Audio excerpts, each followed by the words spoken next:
ವಿದ್ಯಾಜಃ ಯೋನಿಜಶ್ಚೈವ ಪ್ರೀತಿಜಶ್ಚ ಪ್ರಕೀರ್ತಿತಃ. 3 ರೀತಿಯ ಸಂಬಂಧ ನಮ್ಮಲ್ಲಿ ಯಾವತ್ತೂ ಕೂಡ ಇರಬೇಕಾದದ್ದು. ಮೊದಲನೆಯದು ವಿದ್ಯಾಜಃ, ವಿದ್ಯೆಯ ಸಂಬಂಧ. ನಾವಿವತ್ತು ವಿದ್ಯೆಯ ಸಂಬಂಧ ಗುರುಗಳು ಅಂತ ಹೇಳಿದ ಕೂಡಲೇ ಶಾಲೆಗೆ ಹೋದಾಗ ಅಲ್ಲಿ ಇದ್ದಾಗ ಮಾತ್ರ ಗುರುಗಳು, ನಂತರ ಮನೆಗೆ ಬಂದಾಗ ಗುರುಗಳಿಗೂ ನಮಗೂ ಸಂಬಂಧವನ್ನೇ ನಾವು ಕಳೆದುಕೊಂಡು ಬಿಟ್ಟಿದ್ದೇವೆ. ಆದರೆ ಹಿಂದಿನ ಗುರುಕುಲದ ಪದ್ಧತಿಯಲ್ಲಿ ಗುರುಗಳ ಮನೆಯಲ್ಲಿಯೇ ಇದ್ದುಕೊಂಡು ಹೇಗೆ ನಮಗೆ ಇವತ್ತು ತಂದೆ ತಾಯಿಗಳ ಜೊತೆಗೆ ನಮಗೆ ಎಷ್ಟು ಆಪ್ಯಾಯಮಾನವಾದಂತಹ ಸಂಬಂಧವಿದೆಯೋ ಅಷ್ಟೇ ಆಪ್ಯಾಯಮಾನವಾದಂತಹ ಸಂಬಂಧವನ್ನು ಗುರುಗಳ ಜೊತೆಗೆ ಅವರು ಇಟ್ಟುಕೊಂಡಿದ್ದರು. ಹೀಗೆ ಒಂದು ವಿದ್ಯೆಯ ಆಧಾರದಲ್ಲಿ ಹುಟ್ಟತಕ್ಕಂತಹ ಸಂಬಂಧಗಳು.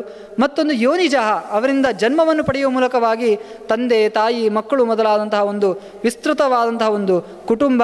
ಮತ್ತೊಂದು ಪ್ರೀತಿಜಃ, ನಮಗೆ ಅತ್ಯಂತ ಹತ್ತಿರರಾದವರು, ನಮ್ಮ ಸಮಾನವಾದ ಆಲೋಚನೆಯಲ್ಲಿ ನಮಗೆ ಸಹಕಾರವನ್ನು ನೀಡುವವರು. ಹೀಗೆ 3 ರೀತಿಯ ಸಂಬಂಧವನ್ನು ಹೇಳ್ತಾರೆ. ಅದರಲ್ಲಿ ಹೇಳಬೇಕಾದ್ರೆ ತಂದೆ ಎನ್ನುವಂಥದ್ದು 5 ಬಗೆಯ ತಂದೆಯರು. ನಮಗೆ ಯಾರು ಅನ್ನವನ್ನು ಕೊಟ್ಟು ನಮ್ಮನ್ನು ಪೋಷಣೆಯನ್ನು ಮಾಡಿದ್ದಾರೆ ಅವರು ನಮಗೆ ಪಿತೃ ಸಮಾನರು. ಭಯಸ್ತ್ರಾತ, ಅತ್ಯಂತ ಕಷ್ಟಕಾಲದಲ್ಲಿ ನಮಗೆ ರಕ್ಷಣೆಯನ್ನು ನೀಡಿ ನಮಗೆ ಧೈರ್ಯವನ್ನು ತುಂಬಿ ನಮಗೆ ಅಭಯವನ್ನು ಯಾರು ನಮಗೆ ನೀಡಿದ್ದಾರೆ, ಪ್ರಾಣಕ್ಕೆ ಸಂಕಷ್ಟ ಬಂದಾಗ ನಮಗೆ ರಕ್ಷಣೆಯನ್ನು ಮಾಡಿದ ವೈದ್ಯರಾಗಿರಬಹುದು, ಜೀವನದಲ್ಲಿ ಅತ್ಯಂತ ಕಷ್ಟದ ಪರಿಸ್ಥಿತಿ ಬಂದಾಗ ನಮಗೆ ಅಭಯವನ್ನು ನೀಡಿ ರಕ್ಷಣೆಯನ್ನು ಮಾಡಿದವರಾಗಬಹುದು. ಹಾಗೆ ಪತ್ನಿ ತಾತಃ, ನಮಗೆ ಇಡೀ ಜೀವನವನ್ನು ತುಂಬ ಸುಂದರವಾಗಿ ನಿರ್ವಹಣೆ ಮಾಡಲಿಕ್ಕೆ ಬೇಕಾದಂತಹ ಹೆಂಡತಿಯನ್ನು, ತಮ್ಮ ಮಗಳನ್ನು ನಮಗೆ ಕೊಟ್ಟಂತಹ ಹೆಂಡತಿಯ ತಂದೆಯೂ ಕೂಡ ನಮಗೆ ತಂದೆಗೆ ಸಮಾನರಾದವರು ಪತ್ನಿ ತಾತಃ. ವಿದ್ಯಾದಾತ, ನಮಗೆ ಇಡೀ ಜೀವನದಲ್ಲಿ ನಮಗೆ ರಕ್ಷಣೆಯನ್ನು ಮಾಡ್ತಕ್ಕಂತಹ ವಿದ್ಯೆಯನ್ನು ಕೊಟ್ಟಂತಹ ತಂದೆ. ಈ ಶರೀರವನ್ನು ಕೊಟ್ಟು ನಮ್ಮ ಈ ಜೀವನಕ್ಕೆ ಪ್ರಧಾನವಾಗಿ ಕಾರಣಭೂತರಾದಂತಹ ತಂದೆಯು ಹೇಗೆ ತಂದೆಯೋ ಆ ಜೀವನದ ಸಾರ್ಥಕತೆಗೆ ಬೇಕಾದಂತಹ ವಿದ್ಯೆಯನ್ನು ಕೊಟ್ಟಂತಹ ಗುರುಗಳು ಕೂಡ ನಮಗೆ ಪಿತೃ ಸಮಾನರು. ಕೊನೆಯದಾಗಿ ಜನ್ಮದಾತ, ಈ ಜನ್ಮವನ್ನು ಕೊಟ್ಟಂತಹ ತಂದೆ. ಹೀಗೆ 5 ಬಗೆಯ ತಂದೆಯರಿದ್ದಾರೆ. ಹಾಗೆ ತಾಯಿಯರು ಕೂಡ 14 ಬಗೆಯ ತಾಯಿಯರು. ಅನ್ನದಾತು, ನಮಗೆ ಅನ್ನವನ್ನು ಕೊಟ್ಟವರು. ಪತ್ನಿ ಭಗಿನಿ, ಹೆಂಡತಿಯನ್ನು ಕೂಡ ತಾಯಿಯ ಸ್ಥಾನದಲ್ಲಿ ಇಟ್ಟಿದ್ದಾರೆ. ನಮಗೆ ಪತ್ನಿಯು ಕೂಡ ಇಡೀ ಜೀವನದಲ್ಲಿ ನಮ್ಮ ಜೊತೆಗೆ ಇದ್ದುಕೊಂಡು ನಮ್ಮ ಎಲ್ಲ ಧರ್ಮಕರ್ಮಗಳಿಗೂ ಕೂಡ ಒಂದು ಬೆಂಬಲವಾಗಿ ನಿಲ್ತಕ್ಕಂತಹ ಹೆಂಡತಿಯೂ ಕೂಡ ಅವಳು ಮಾತೃಸ್ವರೂಪಳು. ಮಾತುಲಾನಿ ಮಾತರಶ್ಚ ಚತುರ್ದಶ ಅಂತ ಹೀಗೆ 14 ಬಗೆಯ ತಾಯಿಯರನ್ನು ಬ್ರಹ್ಮವೈವರ್ತ ಪುರಾಣ ಪರಿಚಯಿಸಿಕೊಡ್ತದೆ. ಹೀಗೆ ಅನೇಕ ರೀತಿಯ ಸಂಬಂಧದ ಮಹಿಮೆಯನ್ನು ಹೇಳಿ ಪುನಃ ನಾರದರ ಕಥೆಯನ್ನು ಪ್ರಾರಂಭ ಮಾಡ್ತಾರೆ. ಹಿಂದೆ ನಾವು ಆ ನಾರದರಿಗೆ ಬ್ರಹ್ಮದೇವರು ಶಾಪ ಕೊಟ್ಟಿದ್ದರು, ನನ್ನ ಆಜ್ಞೆಯನ್ನು ಮೀರಿ ನೀನು ತಪಸ್ಸಿಗೆ ಹೊರಟಿದ್ದೀಯಾ, ಆದ್ದರಿಂದಾಗಿ ನೀನು ಗಂಧರ್ವನಾಗಿ ನೀನು ಜನ್ಮವನ್ನು ಪಡಿ, ಆ ಗಂಧರ್ವನಾಗಿ ಪುನಃ ದಾಸೀಪುತ್ರನಾಗಿ ಪುನಃ ನೀನು ನನ್ನ ಮಗನಾಗಬೇಕು ಎಂಬುದಾಗಿ ಕೊನೆಯಲ್ಲಿ ಆ ಕ್ಷಮಾಪಣೆಯನ್ನು ಕೇಳಿದಾಗ ಬ್ರಹ್ಮದೇವರು ಅನುಗ್ರಹ ಮಾಡಿದ್ದರು.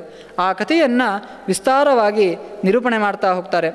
ಆ ಬ್ರಹ್ಮದೇವರ ಪೂಜೆ ಲೋಕದಲ್ಲಿ ಇಲ್ಲ ಎನ್ನುವುದನ್ನು, ಅಪೂಜ್ಯ ಪುತ್ರಶಾಪೇನ ಸ್ವಯಂ ಬ್ರಹ್ಮ ಪ್ರಜಾಪತಿ ತೇನೈವ ಬ್ರಹ್ಮಣೋ ಮಂತ್ರಂ ನೋಪಾಸಂತೆ ವಿಪಶ್ಚಿತಃ. ಬ್ರಹ್ಮದೇವರ ಮಗನಾದಂತಹ ನಾರದರು ಬ್ರಹ್ಮದೇವರಿಗೆ ನಿನ್ನ ಪೂಜೆಯೇ ಲೋಕದಲ್ಲಿ ಇಲ್ಲದೆ ಹೋಗಲಿ ಅಂತ ಶಾಪವನ್ನು ಕೊಟ್ಟಾಗ ಅದು ಬ್ರಹ್ಮದೇವರಿಗೆ ಹೇಗೆ ಫಲಿಸಿತು ಅಂತ ಕೇಳಿದಾಗ ವಸ್ತುತಃ ಬ್ರಹ್ಮದೇವರು ಎತ್ತರದವರು, ಅವರಿಗೆ ನಾರದರು ಕೊಟ್ಟಂತಹ ಶಾಪ ಹೇಗೆ ಸ್ವೀಕಾರ ಆಗಲಿಕ್ಕೆ ಸಾಧ್ಯ ಅಂತ ಹೇಳಿದ್ರೆ ಅದನ್ನು ಸ್ವಯಂ ಬ್ರಹ್ಮದೇವರೇ ನನ್ನ ಮಗನು ಕೊಟ್ಟಂತಹ ಶಾಪ ಅಂಥೇಳಿ ಪ್ರೀತಿಯಿಂದಾಗಿ ಆ ಶಾಪವನ್ನು ಸ್ವೀಕಾರ ಮಾಡಿ ಲೋಕದಲ್ಲಿ ತನ್ನ ಪೂಜೆಯೇ ಆಗದೇ ಇರತಕ್ಕಂತಹ ವ್ಯವಸ್ಥೆಯಲ್ಲಿ ಬ್ರಹ್ಮದೇವರು ಈ ಲೋಕದಲ್ಲಿ ನಿರ್ಮಾಣ ಮಾಡ್ತಾರೆ. ಆದ್ದರಿಂದಾಗಿ ತೇನೇವ ಬ್ರಹ್ಮಣಃ ಮಂತ್ರಂ ನೋಪಾಸಂತೆ ವಿಪಶ್ಚಿತಃ, ಬ್ರಹ್ಮದೇವರ ಮಂತ್ರದ ಉಪಾಸನೆ ಲೋಕದಲ್ಲಿ ಇಲ್ಲ. ಹೀಗೆ ಆ ಬ್ರಹ್ಮದೇವರು ನಾರದರ ಶಾಪವನ್ನು ಹೇಗೆ ಸ್ವೀಕಾರ ಮಾಡಿದ್ದಾರೋ ಹಾಗೆ ಆ ಬ್ರಹ್ಮದೇವರ ಶಾಪದಿಂದಾಗಿ ನಾರದರು ಲೋಕದಲ್ಲಿ ಒಬ್ಬ ಗಂಧರ್ವ ರಾಜನ ಮಗನಾಗಿ ಹುಟ್ಟಿದ್ದಾರೆ. ದದೌ ಗಂಧರ್ವ ರಾಜಾಯ ವಸಿಷ್ಠಸ್ಯ ಕೃಪಾನಿಧಿ.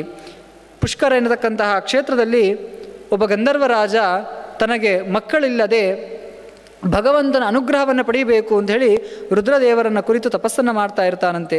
ಪುಷ್ಕರೇಶ ನಿರಾಹಾರ ಪುತ್ರ ದುಃಖೇನ ತಾಪಿತಃ ವಿರಾಮೇ ಶತವರ್ಷಸ್ಯ ದದರ್ಶ ಪುರತೋ ಶಿವಂ. ಹೀಗೆ 100 ವರ್ಷ ತಪಸ್ಸನ್ನು ಮಾಡಿದ ಫಲವಾಗಿ ರುದ್ರದೇವರು ಪ್ರತ್ಯಕ್ಷರಾಗಿದ್ದಾರೆ.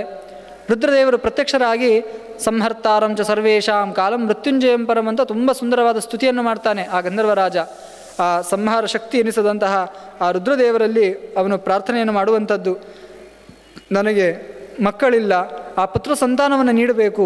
ಅದು ಕೇವಲ ಸಾಮಾನ್ಯ ಮಕ್ಕಳಲ್ಲ, ನನಗೆ ತತ್ವಜ್ಞಾನ ಪ್ರದಂ ಶಾಂತಂ ಮುಕ್ತಿದಂ ಹರಿಭಕ್ತಿದಂ, ಒಳ್ಳೆಯ ತತ್ವಜ್ಞಾನವನ್ನು ನೀಡತಕ್ಕಂತಹ, ಮಧ್ಯಗೆ ಹೆಬ್ಬೆಟ್ಟರು ಯಾವ ಒಂದು ಚಿಂತನೆಯಲ್ಲಿ ಆ ಅನಂತಾಸನ ಉಪಾಸನೆಯನ್ನು ಮಾಡಿದ್ದಾರೋ ಅದೇ ಕ್ರಮದಲ್ಲಿ ನನಗೆ ಒಳ್ಳೆಯ ತತ್ವಜ್ಞಾನವನ್ನು ನೀಡತಕ್ಕಂತಹ ಒಳ್ಳೆಯ ಹರಿಭಕ್ತಿ ಉಳ್ಳಂತಹ ಮಗನನ್ನು ನೀನು ನನಗೆ ಅನುಗ್ರಹ ಮಾಡಬೇಕು.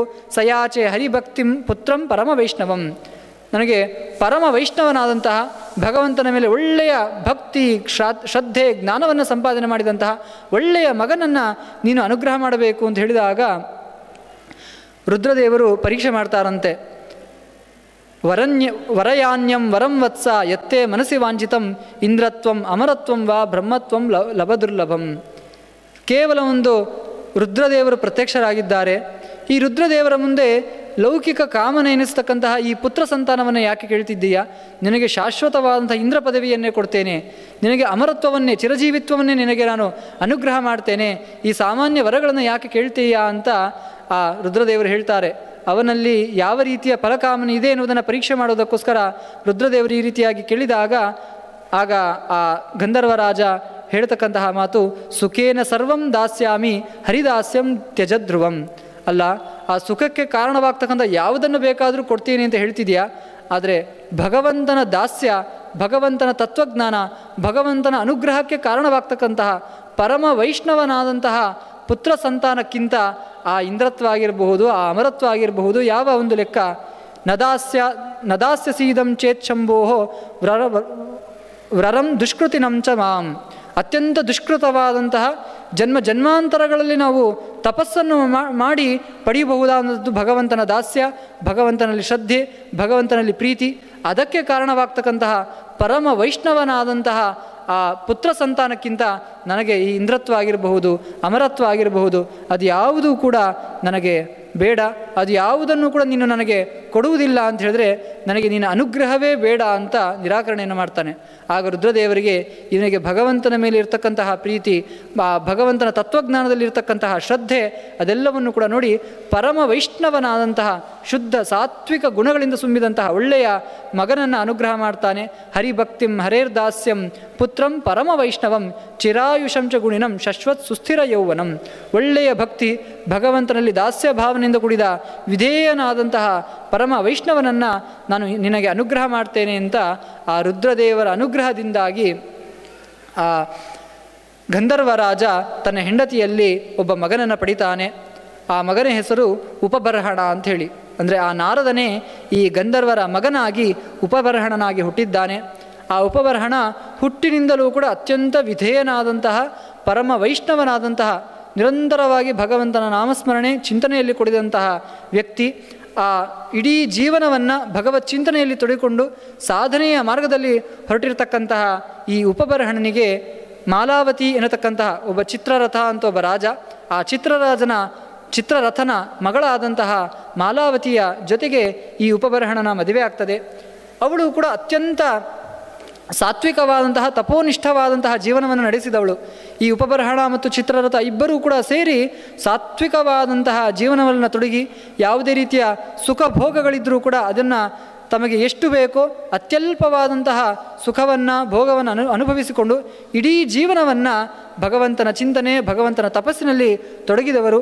ಒಮ್ಮೆ ಇಬ್ಬರೂ ಕೂಡ ಪತಿಪತ್ನಿಯರು ಪುಷ್ಕರ ಕ್ಷೇತ್ರದಲ್ಲಿ ತಪಸ್ಸನ್ನು ಮಾಡ್ತಾ ಇದ್ದಾರೆ.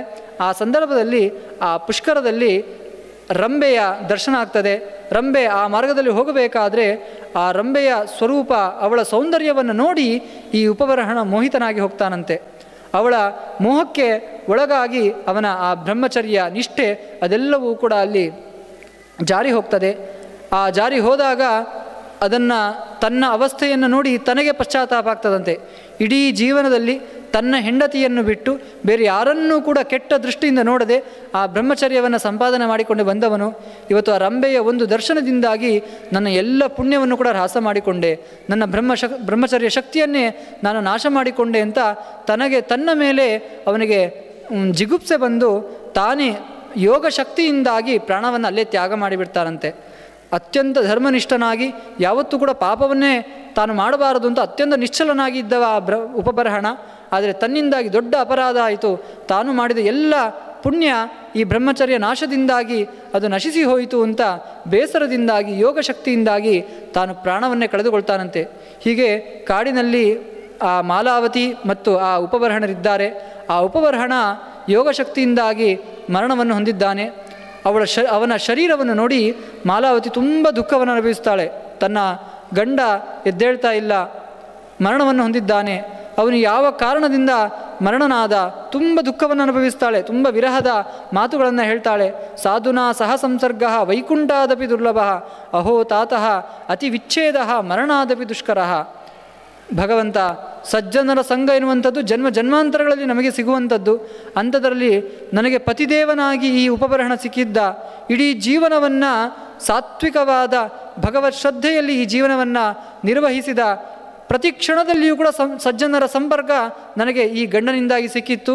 ಅಂತಹ ಗಂಡನನ್ನು ಕಳೆದುಕೊಂಡದ್ದು ಒಂದು ಹೆಂಡತಿಯಾಗಿ ನನಗೆ ದುಃಖ ಹೇಗೋ ಹಾಗೆ ಅತ್ಯಂತ ಸಾತ್ವಿಕ ವ್ಯಕ್ತಿಯ ಸಜ್ಜನರ ಸಂಸರ್ಗ ನನಗೆ ಇವತ್ತು ಕಡಿದು ಹೋಗ್ತಾ ಇದೆ ಅನ್ನುವಂಥದ್ದು ಕೂಡ ಅಷ್ಟೇ ದುಃಖ. ಅಹೋತಾತಃ ಅತಿ ವಿಚ್ಛೇದ. ಇದು ಉಪಬರ್ಹಣನ ಮರಣ ಅಲ್ಲ, ಇದು ನನಗೆ ನಿಜವಾಗಿ ಆ ಮರಣದ ದುಃಖ ಉಂಟಾಗ್ತಾ ಇದೆ. ಸರ್ವಸ್ಮಾತ್ ಪತಿಭೇದೋ ಹಿ ತತ್ಪರಂ ನಾಸ್ತಿ ಸಂಕಟಂ. ಸ್ತ್ರೀಯರಿಗೆ ಯಾವ ದುಃಖವನ್ನಾದರೂ ಕೂಡ ಸಹಿಸಿಕೊಳ್ಳಬಹುದಂತೆ. ಈ ಪತಿಯ ವಿಚ್ಛೇದ, ಪತಿವಿರಹದಂತಹ ದುಃಖವನ್ನು ಯಾವ ಹೆಣ್ಣು ಕೂಡ ಬಯಸುವುದಿಲ್ಲ. ಅಂತಹ ದೊಡ್ಡ ದುಃಖವನ್ನು ನನಗೆ ಕೊಟ್ಟಿದ್ದೀಯಾ ಅಂತ ಹೇಳಿದಾಗ ಆ ಕೃಷ್ಣದೇವರಲ್ಲಿ, ರುದ್ರದೇವರಲ್ಲಿ, ಬ್ರಹ್ಮದೇವರಲ್ಲಿ, ಹೀಗೆ ಎಲ್ಲ ದೇವರಲ್ಲಿಯೂ ಪ್ರಾರ್ಥನೆ ಮಾಡ್ತಿದ್ದಾಳೆ. ಕೋವಾ ಕಸ್ಯ ಪತಿ ಪುತ್ರ ಕೋವಾ ಕಸ್ಯ ಪ್ರಿಯಾ ಪ್ರಭೋ ಸಂಯುನಕ್ತಿ ವಿಧಾತ ಚ ವಿಯುನಕ್ತಿ ಚ ಕರ್ಮಣ. ನಮ್ಮ ಪ್ರಾರಬ್ಧಕ್ಕೆ ಅನುಗುಣವಾಗಿ ಅನೇಕ ಜನ್ಮಗಳನ್ನು ಪಡಿತೇವೆ.